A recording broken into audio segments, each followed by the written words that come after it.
Have you ever been part of an organization where people are just so committed, so passionate, that they push themselves to the absolute limit? We see it all the time, right? In startups, nonprofits, you name it. But what happens when that fire turns into burnout? Today, we're going to dig into this quiet crisis through a really fascinating case study on mission-driven volunteers. And in it, we'll uncover a powerful framework for helping dedicated people not just survive, but actually thrive for the long haul. So let's break down what that looks like. This quote, wow, it just gets right to the heart of it, doesn't it? This isn't just about retention numbers on a spreadsheet or organizational efficiency. We're talking about a real human cost, the loss of incredible, valuable people who leave, not because they want to, but because the system itself, the support system, just wasn't there for them. The stakes are incredibly high. All right, so here's our roadmap. First, we'll really unpack the high cost of leaving. Then we'll dive into the proposed solution, something called integral care. After that, we'll look at some surprising history behind the problem, ask who's really responsible for fixing it, and finally explore how to build a true legacy of longevity. Okay, first things first. We have to reframe this whole problem. When someone burns out and leaves a really demanding role, it's so easy to look at it as, a personal failure. They couldn't hack it. But the research suggests that's just not the case. More often than not, it's a systemic issue, a huge sign that the organization itself is missing the structures it needs to sustain its own people. And it's never just one thing, is it? It's this messy combination of factors. You've got unrealistic expectations piled on top of a lack of emotional and financial support. Then you throw in health issues, deep conflicts with teammates, and that last one, that feeling of being completely abandoned by the very organization you're pouring your heart into, that is just a brutal and, sadly, a very common theme. So if the problem is that complex, well, the solution has to be too. It can't be some simple fix. The research points to this concept called integral care. It's a holistic approach, and it's all about creating long-term sustainability for people in these really demanding environments. So let's really unpack what that actually means. At its core, integral care is about seeing and caring for the whole person. It's not just about professional development over here and maybe some spiritual guidance over there. No, it's the recognition that to be truly resilient, a person's spiritual, their emotional, what you might call their soul, and their physical well-being are all deeply connected. You have to nurture all of it. So what does this look like in the real world? Well, one model sees a person's service as a long-term journey, a whole life cycle. It really emphasizes that support can't be a one-time thing, like a two-day orientation. It has to be there at every single stage, from the minute they start preparing, through all the challenges on the ground, and even helping them transition out of that role when the time comes. Here's a second model, and I think this one is brilliant. It visualizes care as a pyramid. The foundation, the biggest part, is your most immediate support system, your family, your friends, your peers. The next level up is your direct leadership. And then at the very top, for those really specific issues, you have the professional specialists, counselors, doctors, and so on. The point is, no single person can possibly provide everything. It's a team effort. And a third model kind of flips this into concentric circles, like ripples in a pond. It starts at the center, with the individual's own commitment to self-care. The next circle out is the team, all looking out for one another. Then comes the organization's formal support structures. And finally, that outer ring is the specialist care. The crucial point here is that everyone has a role to play. It's a shared responsibility. Now you might be wondering, why has this conversation about care become so urgent in the last few decades? I mean, burnout isn't exactly a new idea, right? Well, to understand the urgency, we need a super quick history lesson.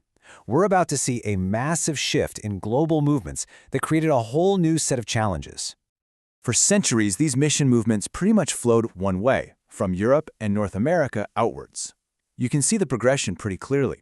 The first wave hit the coastal regions, the second pushed deep into the interior of continents, and the third wave, which is still going on today, is focused on reaching really remote people groups. But something really dramatic happened during that third wave. This quote, right here from 1987, it just nails the historic turning point. Regions that had always been seen as mission fields, places that received volunteers, they started sending their own people out. Latin America, Asia, Africa, they weren't just fields anymore. They had become forces in their own right. And this created a massive challenge. See, while Western organizations had spent more than a century building up these formal systems for training, funding, and member care, These new sending movements from the Global South were often starting from scratch. They had all the passion, all the people, but not the deep institutional support structures. And that is the gap that makes this idea of integral care so absolutely vital today. So, all of this brings us to a really critical question. If this care is so important, especially for these newer movements, whose job is it to actually provide it? This is where the data gets, well, it gets really revealing. Before I show you the research, just think about it for a second. If you were in charge, where would you put the primary responsibility? Is it all on the individual to take care of themselves? The organization? The person's home community? What do you think? Well, when leaders who are actually on the ground were surveyed, the answer was just overwhelming. More than 80% believe the responsibility is collective, with 63% pointing the finger directly at the organization. And look at this, only 4% felt it was solely up to the individual. That tells you a lot. So the ideal, the dream scenario, is a partnership. On one side, you have the person's home community, what this study calls their sending church, providing all the relational and moral support. On the other side, you have the formal organization, the mission agency, providing the logistics, the structure, the specialized resources.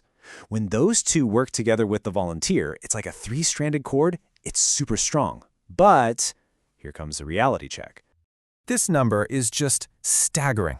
According to the research, what percentage of home communities in these new missionary forces are actually providing structured integral care to the people they send out? Less than 3%, 2.95. So there is this massive, massive gap between the ideal of a strong partnership and the reality on the ground. Okay, we've diagnosed the problem, we've looked at the data, we've identified this huge responsibility gap. So, where do we go from here? How do we start to fix this?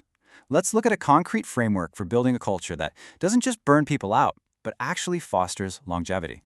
One really powerful framework that's been proposed is called the Christian Magna Carta. Now, the name is an analogy. Just like the original Magna Carta established fundamental rights for citizens, this framework defines the non-negotiable rights for the well-being of anyone serving in one of these demanding, mission-driven roles.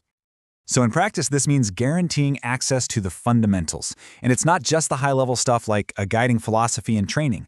It's also the super practical support, a real community, education for their families, basic needs like healthcare and housing, and ultimately a real opportunity for a fulfilling life, not just a life of pure sacrifice. And this really brings us to the core principle of it all.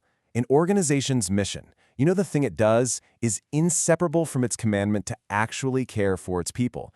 To put it simply, you just can't achieve your big external goals if you fail to support the very people who are supposed to be carrying them out. The what and the how have to go together. And that leaves us with one final thought to chew on. We so often measure the success of an organization by what it achieves, by the impact it has out there.